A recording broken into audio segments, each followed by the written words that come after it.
네, 좀 전에 보신 것처럼 기초지방정부조차도 이제 가구당 20만 원을 지원할 수 있을 만큼 마음 먹으면 얼마든지 서민에 대한 난방비 지원이 가능합니다.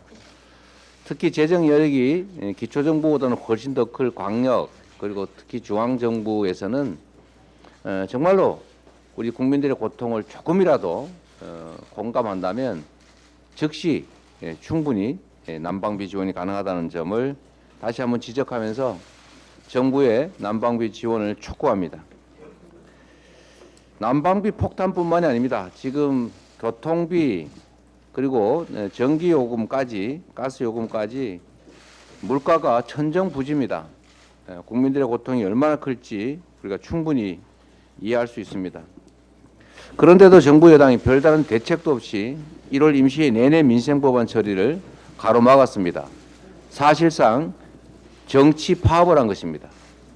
우리 국민들을 고통 속에 방치하고 한가하게 정쟁이나 일으키면서 1월 한 달을 낭비한 것이 참으로 안타까운데 이번 2월 국회에서는 실질적인 대책들을 협의하기를 기대합니다.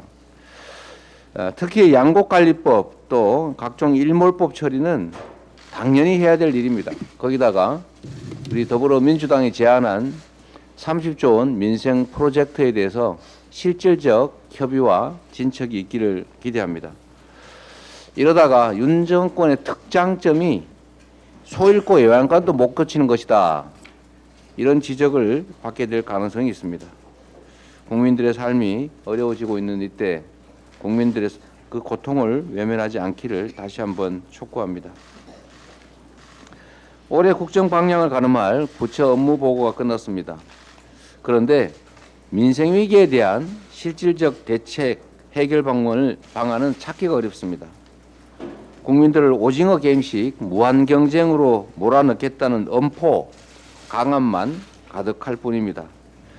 윤석열 정권의 국정 철학이 약육강식 적자 생존이라는 점만 다시 한번 확인된 자리가 아닌가 생각됩니다.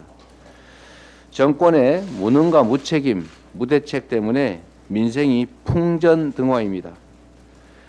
전기료 폭탄 고지서가 곧 날라올 텐데 그 전에 대책은 세우지 못했을지라도 사후 대책이라도 충분히 만들어내기를 다시 한번 촉구드리는 바입니다.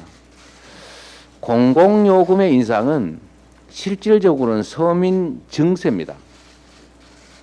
우리 윤석열 정권이 부자 감세에 매달리는 그 정성에 그 열정에 10분의 1만 서민들의 관심을 쏟아도 사실 이런 문제들은 충분히 해결할 수 있다는 생각이 듭니다. 혹독한 서민 증세 결코 허용돼서는 안 된다 이 말씀이 드립니다. 이 얘기 또 하려니까 했던 얘기 또 하고 했던 얘기 또 하고 하는 것 같아서 참 마뜩치는 않습니다만 이 외교 문제에 윤석열 정권 정말 대호각성 반성해야 됩니다. 이 언론 보도에 따르면 이 한일 관계에 강제동원 배상 문제가 계속 꼬이고 있는 것 같습니다. 전범 기업이 직접 배상에 관여하지 않는 방식으로 한일 당국 간의 의견을 모으고 있다는데 결국 배상 책임을 인정하지 못하겠다는 일본 측 주장을 우리 정부가 공식적으로 인정하는 것이나 다름이 없습니다. 강제징용 피해자들을 관계 개선의 걸림돌 정도로 취급하는 정부의 인식이 결국 이런 한일 관계 외교 재앙의 원인이 되고 있습니다. 이 정권의 국적이 어딘지 의심하는 국민 일각의 지적이 전혀 근거가 없는 것이 아닙니다.